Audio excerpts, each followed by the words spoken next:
सबाल खैर दोस्तों, मैं हूं आदिल खान आज़ाद। आज है 28 जुलाई 2026 और आप देख रहे हैं आज़ाद बोल इंडिया पर मिडिल ईस्ट मॉर्निंग न्यूज़। इस शो में आज आप देखेंगे आखिर ईरान ने क्यों दे डाली अमेरिका को फिर से जंग शुरू करने की बड़ी वार्निंग। अमेरिका ने समंदर में ईरान की मुश्किल आखिर किस तरह फिर बढ़ाई।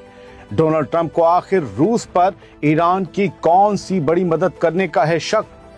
ट्रंप ने किस मामले में तुर्की के लिए नेतन्याहू को सुना दी खरी खरी। हजरत मूसा अलैहिस्सलाम के मजार के पास नाजायज सेटलर्स ने आखिर क्या कर डाला। इस्राएली जेलों से रिहा फिलिस्तीनी जब अपने घर वालों से मिले तो आखिर क्या हुआ। इस्राएली फौज को आखिर कहां करना पड़ गया एडोल्फ हिटलर का सामना।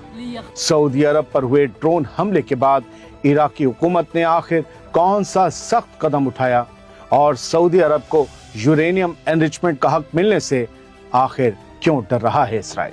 तो हेडलाइंस में इतने सवाल और हर सवाल का जवाब इस खबरनामे में मिलेगा आपको। शुरुआत करते हैं शो की। 3 दिन के सुकून के बाद ईरान ने एक दफा फिर अमेरिका को जंग की वार्निंग दे दी है और साफ कर दिया है कि ईरान की समुद्री नाकेबंदी की हरकत जंग का दायरा बढ़ाने वाली मानी जाएगी। 27 और 28 जुलाई की रात ईरान की सबसे बड़ी मिलिट्री बॉडी खात्मा अल अंबिया सेंटर हेडक्वार्टर्स ने बयान जारी किया और कहा कि पिछले 3 दिनों से अमरीकी नेवी ईरानी जहाज़ों, कमर्शियल शिप्स और ऑयल टैंकर्स को ईरान के समुद्री इलाकों में रोकने और धमकाने की कोशिश कर रही है। बयान में कहा गया कि अमेरिका का ये गैर कानूनी नेवल ब्लॉकेड जंग को और फैलाने वाला कदम माना जाएगा। खात्मा अल अंबिया ने कहा कि ईरान की हथियारबंद फौजें पहले ही ये साबित कर चुकी हैं कि अमेरिका की किसी भी धमकी या कार्रवाई का जवाब खाली नहीं जाएगा, जवाब माकूल दिया जाएगा।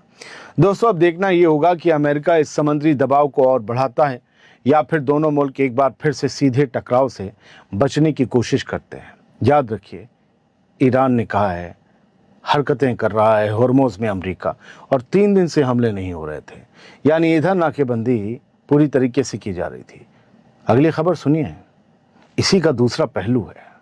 ईरान ने अमेरिका को जंग की धमकी क्यों दी अमन के बीच, वो इस खबर से समझिए। वजह यहां है जो खुद अमेरिकी मिलिट्री की सेंट्रल कमांड यानी सेंटकॉम ने 27 जुलाई की देर रात शेयर की थी।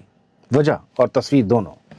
दरअसल अमेरिका ने ईरान की समुद्री नाकेबंदी और ज्यादा सख्त कर दी है इन अमन के दिनों में और अब अमेरिकी नेवी सीधे ईरान जाने वाले जहाजों को रोककर उनकी तलाशी ले रही है। अमेरिका की सेंटकॉम के मुताबिक अरब सागर में अरेबियन सी में तैनात USS Frank E Petersen Junior warship Iran के खिलाफ जारी नेवल ब्लॉकेड में हिस्सा ले रहा है। सेंटकॉम ने दावा किया है कि अब तक 17 कमर्शियल जहाजों का रुख बदलवाया गया है। 3 दिन में 2 जहाजों को रोक दिया गया है और 2 जहाजों पर चढ़कर उसकी तलाशी भी ली गई है। यानी अमेरिका को शक है कि ईरान कुछ हथियार जा रहे हैं कहां से। ईरान का कहना है कि ये तमाम कार्रवाई ईरान के खिलाफ लागू समुद्री पाबंदियों को यकीनी बनाने के लिए की जा रही है। दोस्तों, अब देखना ये होगा कि क्या ईरान इस बढ़ती हुई समुद्री नाकेबंदी का जवाब सिर्फ बयानात से देगा या फिर समंदर में भी टकराव का एक नया फेज फिर से शुरू होने वाला है। तीसरी खबर, अमेरिका के प्रेसिडेंट डोनाल्ड ट्रंप ने अब एक नया शक जाहिर किया है और कहा है कि वो रूस के प्रेसिडेंट व्लादिमीर पुतिन से पूछेंगे कि क्या रूस के सैटेलाइट्स ईरान की मदद कर रहे हैं। 27 जुलाई की रात, बल्कि हमारे यहाँ 28 लग गई थी, तब ट्रंप ने कहा कि वो पुतिन से ये सवाल जरूर करेंगे कि क्या रशियन सैटेलाइट्स मिडिल ईस्ट में ईरान को टारगेटिंग इंफॉर्मेशन देने में इस्तेमाल हो रहे हैं, जिससे ईरान हमारे अड्डों को जबरदस्त तरीके से ठोक रहा है।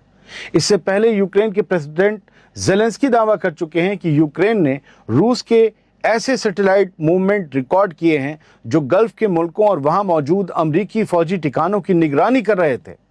फिलहाल इसी को लेकर ट्रंप ने कहा कि मैं पुतिन से पूछूंगा और हमें पता चल जाएगा।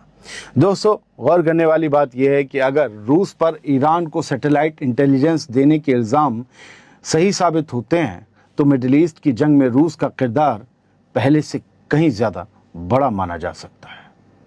भले ही दोस्त हथियारों से मदद ना कर रहे हों, लेकिन जो मदद कर रहे हैं वो हथियारों से भी बड़ी है और ईरान के हथियार सही जगह पर हिट करने में मदद कर रही है। बढ़ते हैं आगे। अमेरिका के सदर डोनाल्ड ट्रंप ने एक बार फिर اسرائیلی پرائم منسٹر بینجامن نیتن یاہو کو جھٹکا دے دیا ہے اور صاف کہہ دیا ہے کہ امریکہ کسی ہتھیار بیچے گا اور کسے نہیں بیچے گا اس کا فیصلہ اسرائیل نہیں کرے گا، ہم کریں گے۔ 27-28 جولائی کی رات ٹرمپ نے ترکی کو F-35 فائٹر جیٹس بیچنے کے مسئلے پر نیتن یاہو کی مخالفت کو خارج کرتے ہوئے کہا کہ مجھے کوئی یہ نہیں بتائے گا کہ امریکہ کسے کیا بیچے۔ ٹرمپ نے ترکی کو امریکہ کا زبردست الائے بتاتے ہوئے ترکی کی تعریف کی، جس سے نیتن یاہو چڑھتا ہے، اور ٹرمپ نے کہا کہ سیریا سمیت پورے ریجن میں ترکی اہم کردار نبھا رہا ہے۔ دوستو، غور کرنے والی بات یہ ہے کہ اسرائیل لگاتار ترکی کو F-35 فائٹر جیٹ ملنے کی مخالفت کرتا رہا ہے، کہتا رہا ہے اس سے ہماری ریجن میں سپریمیسی ختم ہو جائے گی، لیکن اب ٹرمپ کے اس بیان نے صاف کر دیا ہے کہ امریکہ اپنے فیصلے اسرائیل کی مرضی سے نہیں کرے گا۔ کیا جیوز لابی امریکہ کی حکومت میں کمزور پڑ رہی ہے؟ پتہ نہیں، یہ تب کیا کہا ہے ڈونلڈ ٹرمپ نے جب خود امریکہ کے لیے بینجامن نیتن یاہو ہوا میں تھا، ہوائی جہاز میں۔ بڑھتے ہیں آگے۔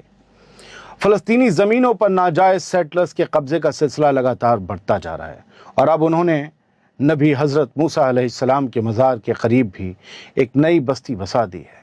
فلسطینی نیوز ایجنسی وفا کے مطابق یروشلم کے مشرق میں حضرت موسیٰ علیہ السلام کے مزار کے پاس اسرائیلی ناجائز سیٹلرز نے ایک نئی سیٹلمنٹ قائم کر لی ہے، اور یہ تصویر قدس نیوز نیٹ ورک نے شیئر کی ہے، جو بہت چھوٹی آپ کو بستی دور دکھ رہی ہوگی، زوم ان کر کے دیکھیں گے تو وہی سیٹلمنٹ بسائی گئی ہے۔ 27 مئی کی رات آئی رپورٹس میں یہ کہا گیا کہ یروشلم اور جارڈن ویلی کے درمیان ان انلیگل سیٹلمنٹس کی تعداد لگاتار بڑھ رہی ہے، اور یہ سب اسرائیلی فوج کی حفاظت میں اور ان کی نگہبانی میں کیا جا رہا ہے۔ اب سوال یہ ہے کہ کیا فلسطینی زمینوں پر ناجائز بستیاں، ناجائز سیٹلمنٹس کا یہ لگاتار پھیلاؤ دو ریاستی حل کے بچے کھچے امکانات کو ختم کرتا جا رہا ہے کیا؟ بڑھتے ہیں آگے۔ اسرائیلی جیلوں میں مہینوں تک بھوک، ظلم اور سخت قید جھیلنے کے بعد غزہ کے کئی فلسطینی آخرکار اپنے گھر والوں سے مل پائے۔ 27 جولائی کو رہا کیے گئے فلسطینی قیدیوں کی اپنی فیملی سے ملاقات کی تصویریں اور ویڈیو سامنے آئے ہیں، جن میں کئی لوگ اپنے عزیزوں سے لپٹ کر روتے دکھائی دیے۔ رپورٹس کے مطابق ان لوگوں نے اسرائیلی ڈیٹینشن کیمپس میں مہینوں تک بھوک، بے حد سخت حالات اور بدسلوکی کا سامنا کیا۔ دوستو، سوچنے والی بات یہ ہے کہ فلسطینی قیدیوں کی رہائی کی ایسی تصویریں سامنے آتی رہتی ہیں، لیکن دوسری طرف ہر روز نئے فلسطینی اٹھا لیے جاتے ہیں، اور یہ سلسلہ اب بھی نہیں رک رہا۔ یہ سلسلہ لگاتار جاری ہے، اور اب سے نہیں 75 سالوں سے جاری ہے۔ بڑھتے ہیں آگے۔ اسرائیلی فوج کو ہٹلر مل گیا ہے، ایڈولف ہٹلر۔ جی، IDF کو ہٹلر مل گیا ہے۔ 27 جولائی کو اسرائیلی فوج نے دعویٰ کیا کہ جنوبی لبنان کے الطیبہ گاؤں میں آپریشن کے دوران انہیں ایڈولف ہٹلر کی 2 پینٹنگز ملی ہیں۔ IDF کے مطابق یہ پینٹنگز حسن حیدر نام کے شخص کے دستخط والے ایک بڑے پورٹ فولیو کا حصہ تھیں، اور ان کا دعویٰ ہے کہ یہ پورٹ فولیو حزب اللہ سے جڑے ایک اسکول کے لیے تیار کیا گیا تھا۔ حالانکہ اسرائیلی فوج نے اب تک ایسا کوئی ثبوت سامنے نہیں رکھا جس سے یہ ثابت ہو سکے کہ ان پینٹنگز کا حزب اللہ یا کسی اسکول سے سیدھا تعلق تھا۔ دوستو، یاد رکھیے، ایڈولف ہٹلر وہی شخص تھا جس کے دور میں لاکھوں یہودیوں کا قتل عام ہوا، جینوسائیڈ ہوا۔ دوسری طرف آج اسرائیل خود جینوسائیڈ کے الزام سے جوجھ رہا ہے۔ غزہ میں اپنی جنگ کو لے کر دنیا بھر میں سخت تنقید کا سامنا کر رہا ہے۔ دنیا بھر میں اس کی بے عزتی ہو رہی ہے، اس کی مخالفت ہو رہی ہے، اور انٹرنیشنل کرمنل کورٹ میں اسرائیلی پرائم منسٹر بینجامن نیتن یاہو کے خلاف وار کرائمز کے الزامات پر معاملہ بھی چل رہا ہے۔ ایسے وقت میں جنوبی لبنان سے ہٹلر کی پینٹنگز ملنے کا اسرائیل کا یہ دعویٰ یقیناً ایک نئی بحث کو جنم دے سکتا ہے۔ دیکھنا یہ ہوگا کیا اس دعوے کے حق میں اسرائیل کوئی ٹھوس ثبوت بھی پیش کرتا ہے، یا پھر یہ معاملہ بھی صرف دعووں اور جوابی دعووں تک ہی محدود رہ جائے گا۔ حالانکہ یہ خبر کنفرم ہے کہ ہٹلر کی تصویریں ملی ہیں، لیکن دعویٰ یہ ہے نا کہ حزب اللہ کا اسکول اور اسکول میں پینٹنگ دکھائی جانی تھی، وہ دعویٰ نہیں پتہ، لیکن یہ اسرائیلی ملٹری کی اسپوکس پرسن ہے ایلا، انہوں نے کنفرم کیا ہے پینٹنگز ملی ہیں۔ بڑھتے ہیں آگے۔ اسرائیلی فوج نے ایک بار پھر سیریا کی سرزمین پر فائرنگ کر دی ہے، اور اس بار نشانہ بنے درہ صوبے کے جنوبی علاقے کے رہائشی مکان۔ 28 جولائی کو رپورٹس آئیں شہر میں کہ سیریا کے جنوبی درہ صوبے کے معاریہ قصبے میں इसराइली फौज ने रिहायशी इलाकों की तरफ फायरिंग की। इस रिपोर्ट में ये भी कहा गया कि वेस्ट बैंक पर मौजूद अल जजीरा बैरक्स से रिहायशी इलाकों को निशाना बनाकर गोलियां चलाई गईं, यानी वेस्ट बैंक से गोलियां चल रही थी सीरिया की तरफ। फिलहाल इस फायरिंग में किसी जानी नुकसान की खबर सामने नहीं आई है, जबकि सीरियाई हुकूमत की तरफ से अभी तक कोई ऑफिशियल बयान जारी नहीं किया गया है। दोस्तों याद रखिए, गजा, लेबनान और ईरान के साथ बढ़ते तनाव के बीच सीरिया के अंदर इसराइल की ऐसी कार्रवाइयां भी लगातार बढ़ रही हैं, जिससे पूरे रीजन में टेंशन कम होने के बजाय और बढ़ती दिखाई दे रही है। सऊदी अरब पर इराक की तरफ से हुए ड्रोन हमले के बाद इराकी हुकूमत हरकत में आ गई है और वहां के प्राइम मिनिस्टर अली अल जैदी ने पूरे मामले की जांच का हुक्म दे दिया है। 28 जुलाई की शहर को यह खबर सामने आई कि अली अल जैदी ने बयान जारी किया है और बयान में जैदी ने कहा है कि सऊदी अरब की तरफ से मुहैया कराए गए सबूतों और मालूमात की जांच की जा रही है और अगर कोई भी इस हमले में शामिल पाया गया तो उसके खिलाफ कानूनी कार्रवाई की जाएगी। इराकी हुकूमत ने दोहराया कि वो अपनी सरजमी को किसी पड़ोसी या दोस्त मुल्क के खिलाफ हमलों के लिए इस्तेमाल नहीं होने देगी। याद रहे, इससे पहले सऊदी अरब ने यह दावा किया था कि इराक की सरजमी से छोड़े गए ड्रोन उसकी ऑयल फैसिलिटीज़ की तरफ आए थे और उनका इल्ज़ाम था कि इसके पीछे ईरान की हिमायत हासिल इराकी मिलिशियाज का हाथ है। दोस्तों अब देखना ये होगा कि इराक की जांच में क्या सामने आता है और क्या इराक इस मामले में सिर्फ बयान तक महदूद रहता है या फिर वाकई किसी के खिलाफ कार्रवाई भी होती है। हम बढ़ते हैं आगे। इसराइल एक ऐसा मुल्क है जहां का सिर्फ प्राइम मिनिस्टर ही नहीं बल्कि लीडर ऑफ अपोजिशन भी हर वक्त खौफ में रहता है, यानी सऊदी अरब को यूरेनियम एनरिचमेंट का हक ना मिल जाए, इसी बात से सबकी हवा खराब है। इन्हें लगता है कि अगर सऊदी अरब ने यूरेनियम एनरिचमेंट कर लिया तो वो कल को न्यूक्लियर बम बना लेगा और मिडिल ईस्ट में उनकी सुपीरियरिटी खतरे में पड़ जाएगी। यानी मिडिल ईस्ट के किसी भी मुस्लिम मुल्क के पास न्यूक्लियर ताकत नहीं होनी चाहिए, ना ईरान के पास ना और किसी के पास, भले ही इसराइल खुद चुपके से कितने भी न्यूक्लियर बम दबाकर बैठा रहे। खबर यह है कि 27 जुलाई की रात इसराइल के leader of opposition Yair Lapid का एक बयान सामने आया। लैपिड ने साफ कहा कि अगर सऊदी अरब के साथ रिश्ते नॉर्मल भी होते हैं तब भी इसराइल सऊदी अरब को यूरेनियम एनरिचमेंट की इजाज़त देने पर कभी राजी नहीं हो सकता, नॉर्मलाइजेशन होने के बाद भी। लैपिड का कहना है कि अगर सऊदी अरब को एनरिचमेंट का हक मिला तो कल तुर्की भी इसकी मांग करेगा और फिर परसों मिस्र भी पीछे नहीं रहेगा। उसने याद दिलाया कि यूएई ने अमेरिका के साथ डील करते वक्त एनरिचमेंट का हक छोड़ दिया था, लेकिन अगर किसी और मुल्क को ये इजाज़त मिली तो यूएई भी दोबारा यही मांग उठाएगा। लैपिड के मुताबिक इससे पूरे मिडिल ईस्ट में न्यूक्लियर हथियारों की एक खतरनाक रेस शुरू हो जाएगी जिसे इसराइल किसी भी कीमत पर बर्दाश्त नहीं कर सकता। वे चौधरी हो तुम। अगर इस पूरे मामले का गहराई से एनालिसिस करें दोस्तों, तो इसराइली लीडर्स के बयानों के पीछे उनका वही पुराना दोहरा रवैया और खौफ साफ नजर आता है। इसराइल के डर और इस रवैये के पीछे बहुत कुछ छुपा है, कई पहलू हैं। पहला पहलू है कब्जे और दादागिरी की सोच। इसराइल चाहता है कि पूरे मिडिल ईस्ट में सिर्फ उसी के पास न्यूक्लियर ताकत की मोनोपोली बनी रहे। वो किसी भी मुस्लिम या अरब मुल्क को टेक्नोलॉजी या एनर्जी के नाम पर भी यूरेनियम एनरिचमेंट करने देना नहीं चाहता, क्योंकि उसे डर है कि इससे इलाके में उसका पावर बैलेंस और दबदबा हमेशा के लिए ख़त्म हो जाएगा और ये लोग कभी को बम बना लेंगे। दूसरा पहलू है इसराइली सियासत का डर।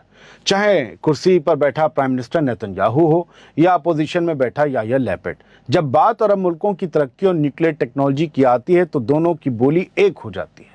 नॉर्मलाइजेशन की आड़ में भी इसराइल ये शर्त थोपना चाहता है कि अरब मुल्क हमेशा उस पर या अमेरिका पर डिपेंडेंट रहें। तीसरा पहलू है रीजनल पावर का बैलेंस। इसराइल को इस बात की सबसे बड़ी फिक्र है कि अगर सऊदी अरब के पास ये टेक्नोलॉजी आ गई तो तुर्की, मिस्र और यूएई जैसे मुल्क भी अपनी सिक्योरिटी और न्यूक्लियर एनरिचमेंट की मांग करेंगे। इसराइल जानता है कि एक बार अगर ये दौर शुरू हुआ तो मिडिल ईस्ट में उसकी फौजी बढ़त और मनमानी का दौर हमेशा के लिए खत्म हो जाएगा और इसराइल अपना खौफ कायम रखना चाहता है, क्योंकि अगर किसी का खौफ खत्म हो जाता है, जिसकी पूरी सल्तनत खौफ पर टिकी हो, तो सल्तनत खत्म हो जाने की सूरत में ही पहुंच जाती है। वरना सोचिए, इतना सा मुल्क है, इतना सा, उसमें से भी بہت سی زمینیں فلسطین کی قبضائیں ہوئی ہیں.